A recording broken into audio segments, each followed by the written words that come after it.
السلام علیکم ورحمۃ اللہ وبرکاتہ۔ ایک خوبصورت واقعہ، کنکریوں نے کلمہ پڑھا۔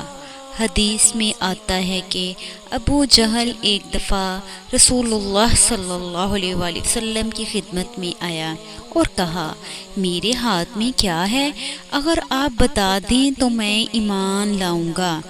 رسول اللہ صلی اللہ علیہ وآلہ وسلم نے فرمایا کہ یہ بھی ہو سکتا ہے کہ میں بتاؤں کہ تیرے ہاتھ میں کیا ہے، اور یہ بھی ممکن ہے کہ تیرے ہاتھ کی چیز خود بتا دے کہ میں کون ہوں۔ اس کے بعد فرمایا کہ اپنے ہاتھ کو اپنے کان کے قریب لے جاؤ۔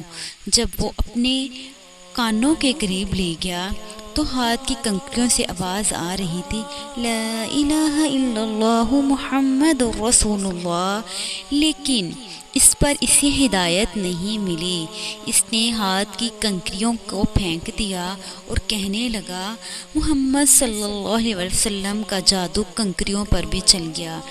دیکھیے، ابو جہل ہدایت پانا نہیں چاہتا تھا، اس لیے رسول اللہ صلی اللہ علیہ وسلم کا معجزہ بھی اس کے کام نہ آیا، یعنی کہ اس میں ایمان کی بہت کمی تھی، اس لیے یہ واقعہ بھی اس پر اثر نہ کر سکا۔